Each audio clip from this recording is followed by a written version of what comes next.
So I remember when I first started to get into JRPGs, there were so many iconic franchises to choose from. Obviously, you always had the major Square Enix properties, like Final Fantasy and Dragon Quest, but you also had a ton of other lesser known JRPGs that ultimately became cult classics over the years. Unfortunately, not every JRPG was safe from eventually disappearing into oblivion. Rather, it was because the publisher decided to focus on other projects instead, a sequel that failed financially killed the franchise, or even the true ownership of the IP preventing the franchise from cranking out new games. Some of the best JRPG franchises sadly died far too soon. So on today's episode of Fantasy Kingdom, I'm here to shine a light on some of the best JRPG franchises that I personally believe deserve a comeback. For this topic, I'm only looking at JRPG franchises, meaning that there has to be at least 2 mainline entries in the series. I'm also only looking at franchises that haven't received a mainline entry in the last 10 years, since obviously we're only looking at dead franchises. Oh, and for the record, I won't be including remakes or remasters as new entries to the series for obvious reasons. Finally, I don't care what you guys think, but I'm not counting mobile mainline games or MMOs as new entries to the series. You'll know what I'm referring to when we get there, but for now, just keep that in mind. But before we get started, if you haven't already, please consider subscribing to the channel for more JRPG content. Also hit that like button if you enjoyed today's topic. Anyway, my name is Ruben with Fantasy Kingdom, and here are 10 dead JRPG franchises that need to make a comeback. Let's get it. Number 10, the Mother series. The Mother series is easily one of the more unconventional JRPGs of its time, with its focus less on fantasy settings with heroes and mages and more focus on a modern setting with a goofy yet charming story is part of the reason why it became such a cult classic in Nintendo's catalog of forgotten games. While each entry of this iconic franchise is mind-blowing in terms of its gameplay, the emotional story and charming aesthetics of each game is what really urges so many fans to continue to beg Nintendo to deliver us yet another Mother game. Unfortunately, the original creator of the game has gone on record multiple times claiming that a Mother 4 is just an impossibility for him, and for that reason, if we ever did get a Mother 4, it would be without the original creator involved. Still, this charming Nintendo classic is something that shouldn't be left in limbo, especially with how devoted the fanbase is to each and every entry. Earthbound specifically has created a massive fanbase of the series to the point where Ness, the main protagonist of the game, would even appear as one of the 12 original characters of Super Smash Bros. This franchise wasn't always loved by everybody though. The original game of the series was heavily criticized by critics in North America specifically, and it made it extremely hard for the developers to consider releasing it here again. Also, despite the positive reception of Earthbound, the second Mother game, the true Mother 3, Earthbound 64, would never see the light of day, and we wouldn't get Mother 3 until 2006. With that being said though, we haven't received a Mother game since then, which means we are getting close to 2 decades without a single game in this franchise. And despite all the cries and begging of the fans of the series, it's extremely unlikely that we'll ever see a new Mother game anytime soon at least. Number 9, Lunar. The story of the original creators of Lunar is a sad one, and it's one that doesn't really have a happy ending. See, the original creators of the game was Studio Alex. However, after losing a lawsuit with Game Arts over the rights of the Lunar franchise, Studio Alex shut down due to bankruptcy, and the original creators of the franchise were no longer involved in future projects. Eventually, we did get the next mainline game of the series called Lunar Dragon Song, but sadly, the game was nowhere near as good as the first 2 games of the franchise. Which is to be expected considering that it was missing the heart and soul of this simple yet heartwarming JRPG franchise. After Dragon Song and a 3rd remake, Lunar would disappear until recently, in which we received a remaster collection for the first 2 games of the series. While it's still not another new mainline entry of the series, hopefully if this game performs well enough, we'll see the franchise get its much deserved revival with new entries in the near future. Number 8, Suikoden. Thanks to the recent release of Suikoden Remaster Collection, I've finally been able to experience what all the hype was about with Konami's take on traditional turn-based JRPGs, and man, was I missing out. While I still haven't gotten around to playing every single game of the series yet, I have played and completed the first 2 games of the franchise courtesy of the recent Remaster Collection, as well as started my first playthrough of Suikoden 3, and I'm loving it so far. While the spirit of the series remains a part of each game I've experienced so far, and you can definitely see how a lot of the concepts and features carry over to other entries, I love how each one tries to do something different from its predecessor. For the most part though, almost every game focuses on a main protagonist, or in Suikoden 3's case, 3 protagonists, as you find yourself exploring and recruiting optional party members that are known as the 108 Stars of Destiny. Suikoden also puts a major focus on the politics of war, which is something that you didn't really see much of in JRPGs when the first game came out. As to what's going on with this franchise, well technically it's still alive and thriving sort of. Actually, technically speaking, we are getting another mainline entry soon, albeit it's in the form of a mobile game called Suikoden Star Leap. Unfortunately, after the creator of the original trilogy left Konami after the third game was finished, the franchise kinda went downhill and we just never saw Konami take another shot at a mainline entry for the series after the fourth and fifth game. But who knows, maybe with the success of the remaster collection and the hype around the series once again, maybe, just maybe Konami will consider releasing another mainline entry on consoles sometime in the near future. Fingers crossed, because I'm not a mobile game type of gamer. Sorry, but not sorry. Number 7, Golden Sun. The Mother series is not the only dead Nintendo JRPG franchise, and while most people would prefer to see that franchise make a comeback, I personally would rather see Golden Sun make its grand return in the future at some point. Funny enough, this franchise actually is inspired by yet another classic and forgotten JRPG franchise, Shining Force, as the creator of Golden Sun actually worked on that franchise before making his way over to developing his own game in the form of Golden Sun. While on paper, Golden Sun was your traditional JRPG story, a small town boy goes on a giant adventure after finding out that he's destined for more. Exclusive Nintendo JRPGs were very rare at the time. Add that to the synergy in gym mechanics, incredible soundtrack, and impressive visuals despite it being a Game Boy Advance game. Yeah, Golden Sun left people like me extremely impressed with everything this game had to offer. The second game, The Lost Age, would follow in its footsteps with it being just as impressive as its predecessor and, in some cases, surpassing it.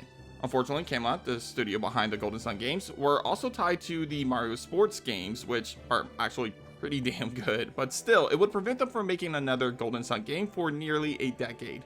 And when they did finally release a third game titled Golden Sun Dark Dawn, the mechanics and gameplay would feel dated in comparison to other games released around the same time. This led to Nintendo turning Camelot's focus back to making Mario Sports game, which again, are fun, we get it, but yeah, still, I kinda want my Golden Sun games. Number 6, Shadow Hearts. One of my favorite subgenres of JRPGs that I feel like is really underappreciated are horror JRPGs. I know most fans of this genre prefer colorful and bright themes and animation styles, but man do I love a good dark and creepy gothic setting in my JRPGs from time to time. And one franchise that almost always delivered in this department was the Shadow Hearts series. While not sharing the same name of the series, Kodaka started this franchise off as the spiritual predecessor to the series, and it would explore much darker, more mature themes than your traditional JRPGs. The Shadow Hearts trilogy, most notably the first two games, would also follow in its footsteps and explore other dark set pieces while adding its own elements of horror to it to keep the players on their toes.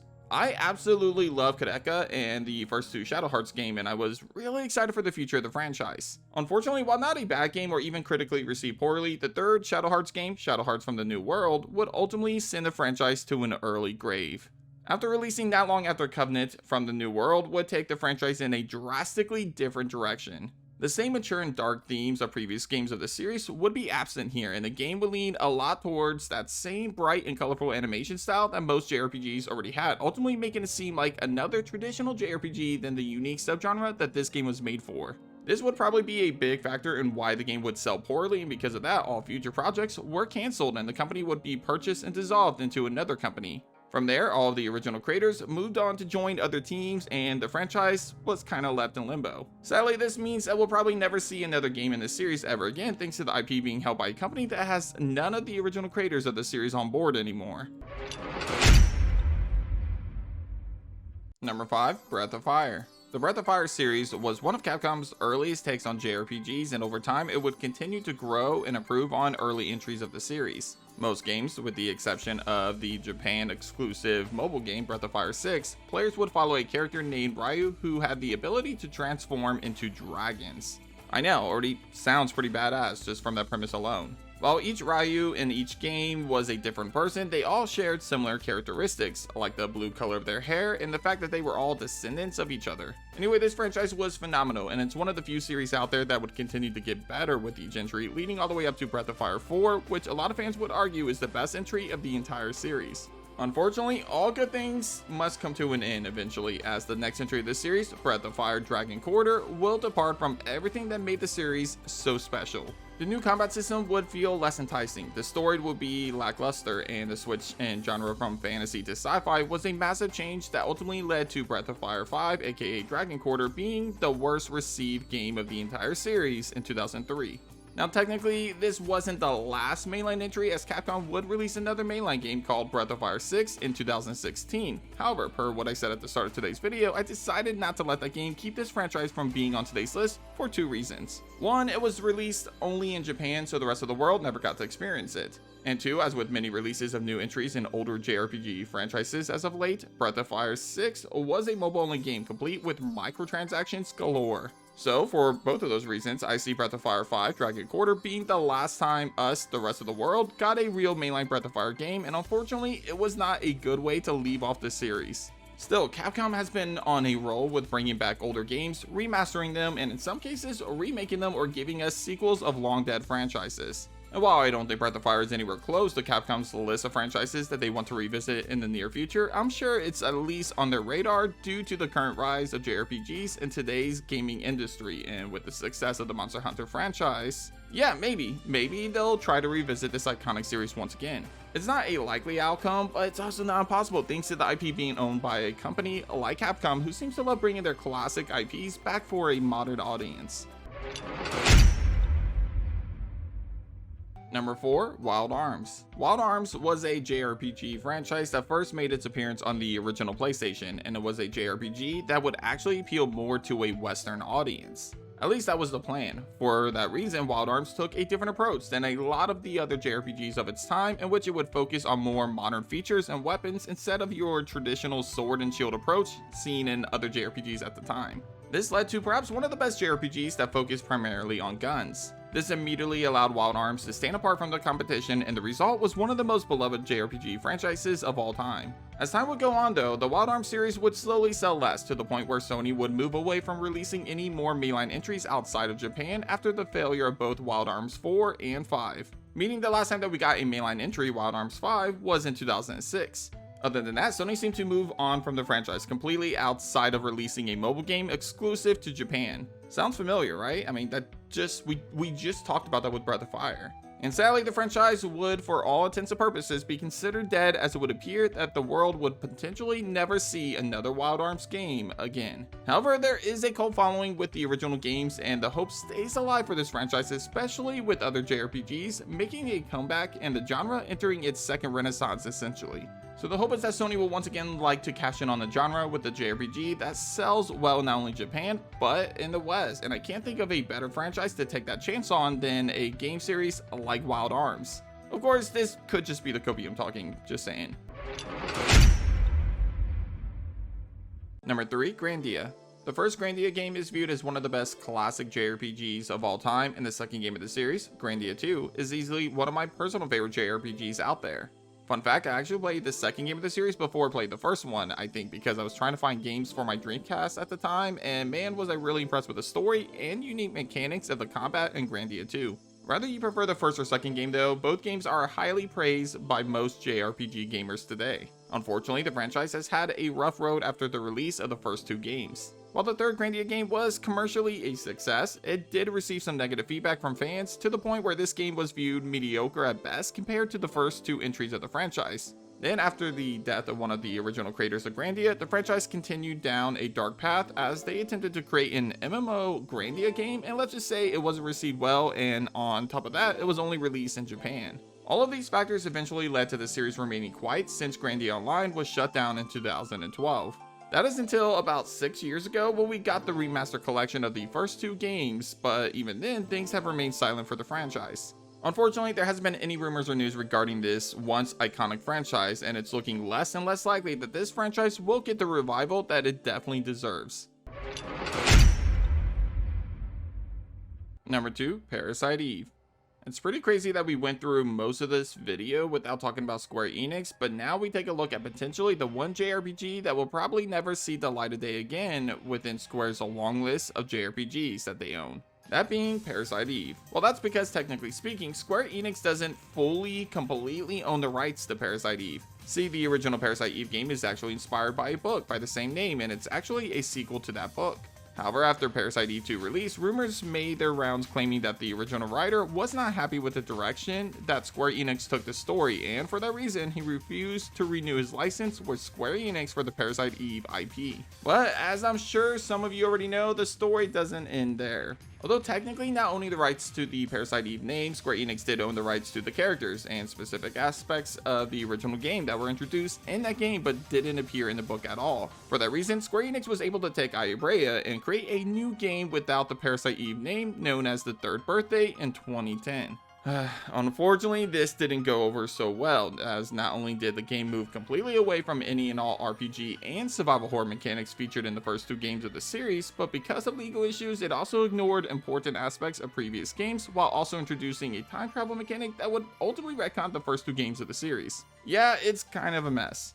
Add that to the poor sales and not only Third Birthday but Parasite Eve 2 as well, which is a shame because as a survival horror fan, I did still really enjoy the second game. Yeah, Square Enix just decided to just give up on the franchise altogether and stop making new entries in the series. Still, Square Enix found something special with combining RPG mechanics with survival horror in the original game back in 1998, and I hope that one day soon, especially with both JRPGs and survival horror on the rise today, we'll see the legal issues resolved and this iconic franchise is revived for a modern audience. Although Square's 3-year plan of focusing on their more profitable franchises may prevent that. Damn it, Square, just sell the IP if you're not going to use it, please, come on. Number 1, Chrono. Speaking of Square Enix, let's talk about the other incredible JRPG franchise developed and published by them, but unfortunately hasn't seen any love since the second game released all the way back in 1999. I'm of course referring to the Chrono Series, which features 2 games, Chrono Trigger and Chrono Cross.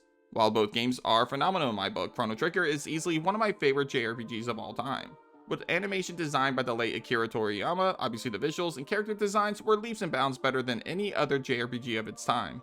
And even though Chrono Cross went a different direction in terms of its animation style and didn't feature Toriyama, it was still a beautiful looking game with a story and soundtrack that surpassed most modern day JRPGs. So, how does a series that features 2 great games developed and published by one of the biggest juggernauts of the video game landscape today that also focuses primarily on JRPGs just all of a sudden disappear for almost 30 years? Well, I kind of answered that question already. Though both games of this series were highly successful, both critically and financially in the eyes of most developers, this is Square Enix we're talking about. And obviously, Square Enix had bigger whales called Dragon Quest and Final Fantasy, with the latter getting a major focus after Final Fantasy XI did extremely well in sales. So for that reason, Square Enix canceled development on the third game of the series, Chrono Break, before it even really got started to focus on the company's biggest franchise, Final Fantasy. Years later though, we eventually got a Chrono Cross remaster, and now rumors are circulating around Chrono Trigger as it might potentially be getting the remaster treatment next, or even better, a remake treatment. If this is true, then it's quite possible that the Chrono series could be revived for a modern audience, and if it performs well, maybe we could see more entries in this iconic series.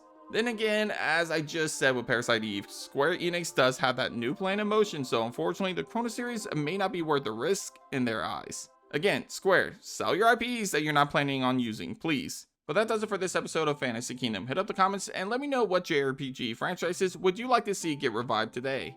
My pick is obviously the Chrono series, but honestly, there's a lot of dead franchises out there that deserve a comeback. Speaking of which, don't forget to let me know any JRPG franchises that didn't make my list that you also think should make a comeback. For the record, there's a lot of them out there to the point where I could honestly make another top 10 video on the topic, so if you guys are interested, let me know your thoughts down below. Anyway, if you haven't already, be sure to subscribe to the channel for more JRPG content. Also leave a like on today's video if you enjoyed today's topic. But thanks for watching, and as always, I'll catch you guys on the next episode of Fantasy Kingdom. Take care.